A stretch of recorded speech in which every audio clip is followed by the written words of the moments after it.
তবে তৃণমূলের গৃহদাহ, তৃণমূলের পরিবারতন্ত্রের দিকেই আঙুল তুলেছেন বিজেপির রাজ্য সভাপতি তথা বালুরঘাটের বিজেপি প্রার্থী সুকান্ত মজুমদার। আমরা আগেই বলেছিলাম যে বাবুল ব্যানার্জি হাওড়াতে প্রার্থী হওয়ার জন্য চেষ্টা করছে এবং বহু জায়গায় হাওড়াতে তার পোস্টার লাগানো হয়েছিল। এ তো পরিবার সর্বস্ব পার্টি, পরিবারের লোকেদেরকে টিকিট দিতে হবে, পরিবারই সব। এবার পরিবারের বাইরে তো এরা কিছু ভাবতে পারে না, যখনই পরিবারের বাইরে কিছু হয়ে যায় তখন তারা চিৎকার চেঁচামেচি শুরু করে, সেটাই করছে তৃণমূলের পরিবারতন্ত্র। এখন পরিবারতন্ত্রের যেটা সমস্যা হচ্ছে, আপনি পরিবারের কতজনকে দেবেন? যত পরিবারতান্ত্রিক দল আছে সেই পরিবারতান্ত্রিক দলগুলো পরিবারের লোকেদেরকে দেখতে দেখতেই আস্তে আস্তে খতম হয়ে যাচ্ছে, শেষ হয়ে যাচ্ছে। উপাধ্যায়ের ভাই ভাইপো এদের সবার টিকিট চায়, সবাই কাউন্সিলর হবে, সবাই সাংসদ হবে, সবাই এমএলএ হবে, আর বাদ বাকি লোকেরা তৃণমূলের তার আঙুল চুষবে, চুষুক আঙুল। বন্দ্যোপাধ্যায় মিথ্যে কথা বলে আমরা জানতাম, কিন্তু ঘরের লোককেও মিথ্যে কথা বলতে হবে এটা আমি জানতাম না। আজকে সেটাও প্রমাণ হয়ে গেল, নিজের ভাইকেও মিথ্যে কথা বলতে। তার মানে 422 জন যারা ঘরের চাবি অর্থাৎ মাথার আশ্রয় পেলেন, এই বাড়িটির নাম আমি দিয়েছিলাম উচ্চধারা।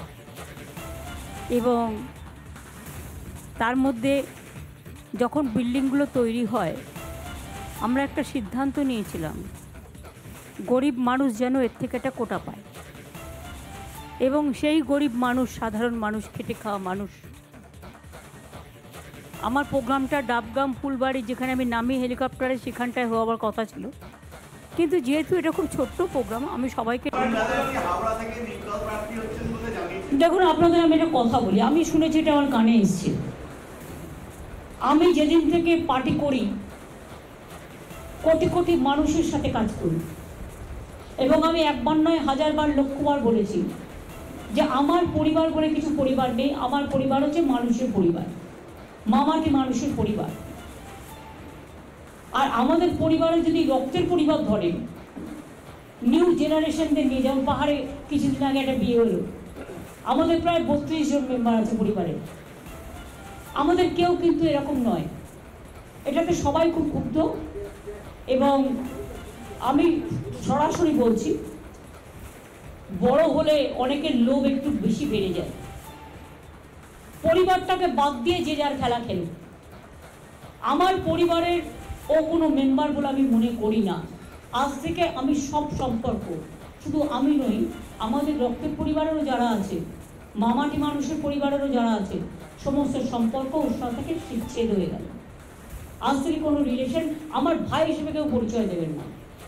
ইন্ডিভিজুয়াল নাগরিক হিসেবে আপনারা কেউ কারো পরিচয় দিতেই পারে, সেটা আলাদা ব্যাপার, কিন্তু প্লিজ দয়া করে আমার নামটা ইউজ করবেন না, বিকজ আমি টোটাল ডিসঅ্যাসোসিয়েট করে দিয়েছি আমাদের ফ্যামিলি বন্ডিং, নো রিলেশন।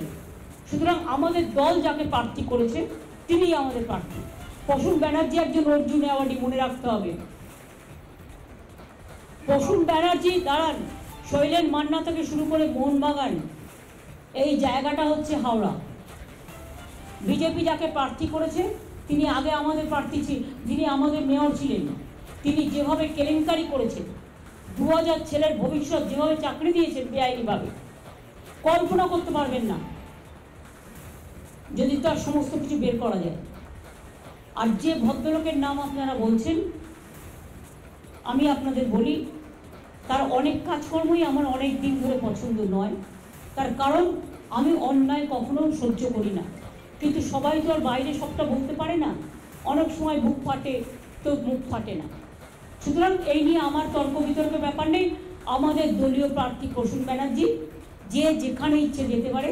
কিছু লোক নির্বাচনে আসলেই কাউন্সিলরেও দাঁড়াতে হবে, এমএলএতেও দাঁড়াতে হবে, আর এমপিতেও দাঁড়াতে হবে। আমার পরিবারের সবাই যদি বলে আমি এমপি ইলেকশনের টিকিট চাই, এমএলএ ইলেকশনের টিকিট চাই, তাহলে আমি তো পরিবারতন্ত্র করব। আমি পরিবারতন্ত্র করি না, আমি মানুষতন্ত্র করি, এবং তাই মানুষের পরিবারই আমার পরিবার। আমি সবাইকে বলবো আমার সাথে কোনো সম্পর্ক রাখবেন না, যে আমার সাথে কোনো সম্পর্ক ছিল একদিন, ভুলে যান, আজ থেকে কোনো সম্পর্ক থাকবে না।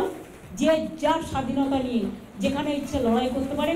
আমি এত লোভী লোকেদের পছন্দ করি না, শুধু আজকে নয়, প্রত্যেকটা ইলেকশনই আমাকে অনেক অশান্তি করেছে, অথচ নিজেদের ছোটবেলাটা ভুলে গেছে।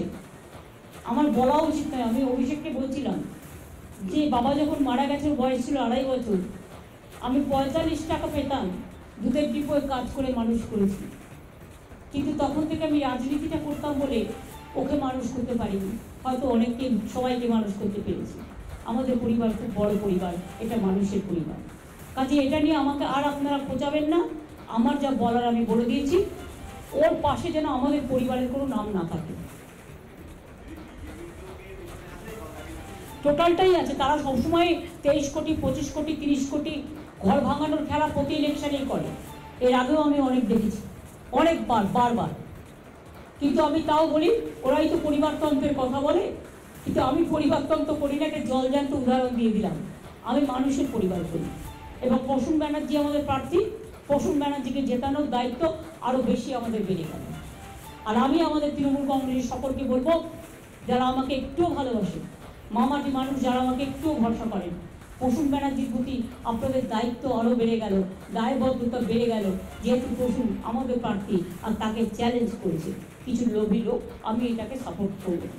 সে তো স্বীকার করেছে বিজেপির সাথে তার রিলেশন আছে, সে তো স্বীকার করেছে, তো নতুন করে বলার কি আছে? সেদিন এই নিয়ে আমাকে আর কোয়েশ্চেন করবেন না। মমতা বন্দ্যোপাধ্যায়ের এই বিবৃতির পরে ভোল বদল বাবুনের। দিদি অভিভাবক বকতেই পারেন, আমাকে বকলে কি আমি দিদিকে ছেড়ে দেব? আজই মমতার সঙ্গে কথা বলবেন বাবুন বন্দ্যোপাধ্যায়, রিপাবলিক বাংলাকে জানালেন বাবুন ব্যানার্জি।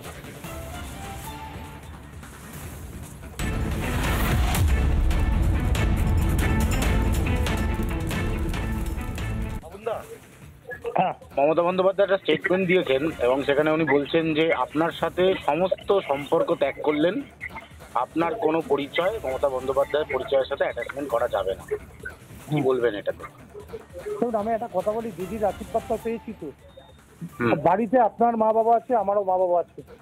আমার মা বাবা মারা গেছে, দিদি আমার গুরুদেব, দিদি আমার রক্তের জিনিস। দিদি বুঝেছে হয়তো ভাই কিছু ভুল করেছে, তার জন্য দিদি শাসন করেছে। সেই শাসন করার পরে কি আমি দিদিকে ছেড়ে দেবো? আমি দিদির সঙ্গেই আছি, আমি দিদির সঙ্গে গিয়ে আজকেই দেখা করবো। তাতে আমার দিদি বকবে, মারবে, যা কিছু করুক, সে তো দিদি, সেটা আমার অভিভাবক। আমি এটা নিয়ে ভাবিনি আর ভাবতে চাইও না। আচ্ছা, উনি আর একটা স্টেটমেন্ট দিয়েছে, আপনাকে জানিয়ে রাখি। উনি বলছেন যে ভোট আসলেই এরকম অশান্তি শুরু হয়, এর আগেও এই ধরনের পরিকল্পনা হয়েছে, ওর কাজে আমি ক্ষুব্ধ। কি বলবেন? দেখুন, আমি একটা কথা বলি, আমি একটা জিনিস বিশ্বাস করি, ভোট আসাটা বড় কথা না। আমি 1981 সাল থেকে রাজনীতি করেছি, আর দিদির আশীর্বাদেই এই রাজনীতিতে এসেছি।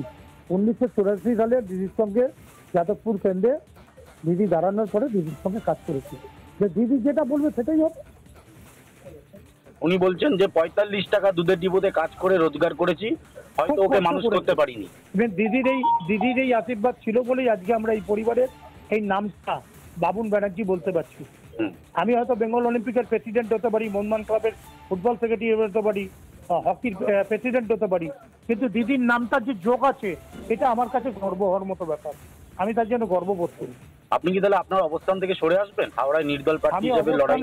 আমি অবস্থানের একটা জায়গা বলছি না, আমার অভিভাবকের নাম মমতা ব্যানার্জি, অভিভাবক যা বলবে আমি সেইভাবেই যাব। তাহলে যদি প্রসূন বন্দ্যোপাধ্যায় হয়ে আপনাকে প্রচারে যেতে বলে যাবেন? আমি অভিভাবকের সঙ্গে কথা বলে তারপর সব কাজ করবো। আপাতত তাহলে আপনি বিজেপিতে যাচ্ছেন না, যে জল্পনা চলছিল? না, এটা তো ফেক নিউজ। আচ্ছা, এটা তো টোটালি ফেক নিউজ। আচ্ছা, টোটালি ফেক নিউজ। দলেই আছেন? দলের সঙ্গে ছিলাম, দলের সঙ্গে আছি, এবং যত দিন বেঁচে থাকবো দলের সঙ্গেই থাকবো। কিন্তু উনি যে বলছেন যে পরিবারের সব সম্পর্ক ত্যাগ করে দিলাম আজ থেকে, কেউ আমাকে ওনাকে নিয়ে প্রশ্ন করবে না। ভাবেন, এটা আশীর্বাদ দিল, এই আশীর্বাদটা বকাটা অনেকদিন খাইনি, এই বকাটা খেয়ে আনন্দ লাগলো।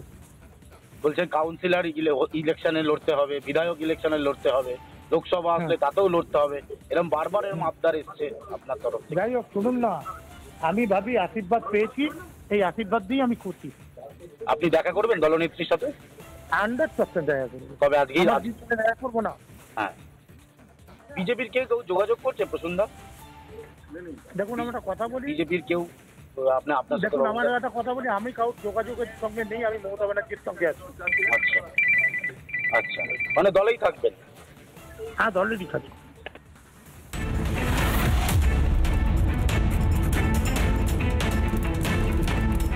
কিন্তু আরও এক নেতা শান্তনু সেন, তবে তার অভিমানের কথা সকাল থেকে শোনাচ্ছি, পরে আবারও শোনাবো, বরঞ্চ তার মুখ থেকে শুনে নি ব্যানার্জি পরিবারের গৃহদাহনে তার কি প্রতিক্রিয়া। তৃণমূল মুখপাত্র শান্তনু সেন। দেখুন, আমি আবার বলছি, আমি মনে করি যদি কেউ তৃণমূল কংগ্রেসের সৈনিক হয়, আমরা নির্বাচনে মমতা বন্দ্যোপাধ্যায়ের ছবি এবং জোড়া ফুলের প্রতীককে সামনে রেখে, মমতা ব্যানার্জির উন্নয়নকে সামনে রেখে, অভিষেক ব্যানার্জির হাতে তৈরি তৃণমূলের সংগঠনের উপর দাঁড়িয়ে নির্বাচনে যাই এবং আমরা সব জায়গায় বলি যে আমাদের প্রার্থী মমতা ব্যানার্জি। যদি প্র্যাকটিক্যালি তিনি সব জায়গায় দাঁড়াতে পারেন না, তাই বিভিন্ন জায়গায় তার প্রতিনিধি হিসেবে বিভিন্ন কর্মীরা প্রতিনিধিত্ব করেন। যদি কেউ তৃণমূল কংগ্রেসের সৈনিক হিসেবে মনে করে, তাহলে তার সেই প্রার্থীকে পছন্দ হোক বা না হোক, দলের প্রতি আনুগত্যের জায়গা থেকে সেই প্রার্থীর হয়ে কাজ করে তাকে নির্বাচনে জেতানোটা উচিত বলে আমি মনে করি। এবং নির্বাচনের আগে এমন কিছু কথা বলা বা এমন কিছু কাজ করা যাতে দল বিব্রত হয়, সেটা না করাটাই কাম্য। তবে তৃণমূলের গৃহদাহ, তৃণমূলের পরিবারতন্ত্রের দিকেই আঙুল তুলেছেন বিজেপির রাজ্য সভাপতি তথা বালুরঘাটের বিজেপি প্রার্থী সুকান্ত মজুমদার। আমরা আগেই বলেছিলাম যে বাবুন ব্যানার্জি হাওড়াতে প্রার্থী হওয়ার জন্য চেষ্টা করছে এবং বহু জায়গায় হাওড়াতে তার পোস্টার লাগানো হয়েছিল। এ তো পরিবার সর্বস্ব পার্টি, পরিবারের লোকেদেরকে টিকিট দিতে হবে, পরিবারই সব। এবার পরিবারের বাইরে তো এরা কিছু ভাবতে পারে না, যখনই পরিবারের বাইরে কিছু হয়ে যায় তখন তারা চিৎকার চেঁচামেচি শুরু করে, সেটাই করছে তৃণমূলের পরিবারতন্ত্র। এখন পরিবারতন্ত্রের যেটা সমস্যা হচ্ছে, আপনি পরিবারের কতজনকে দেবেন? যত পরিবারতান্ত্রিক দল আছে সেই পরিবারতান্ত্রিক দলগুলো পরিবারের লোকেদেরকে দেখতে দেখতেই আস্তে আস্তে খতম হয়ে যাচ্ছে, শেষ হয়ে যাচ্ছে। উপাধ্যায়ের ভাই ভাইপো এদের সবার টিকিট চায়, সবাই কাউন্সিলর হবে, সবাই সাংসদ হবে, সবাই এমএলএ হবে, আর বাদ বাকি লোকেরা তৃণমূলের তার আঙুল চুষবে, চুষুক আঙুল। বন্দ্যোপাধ্যায় মিথ্যে কথা বলে আমরা জানতাম, কিন্তু ঘরের লোককেও মিথ্যে কথা বলতে হবে এটা আমি জানতাম না। আজকে সেটাও প্রমাণ হয়ে গেল, নিজের ভাইকেও মিথ্যে কথা বলতে তার মানে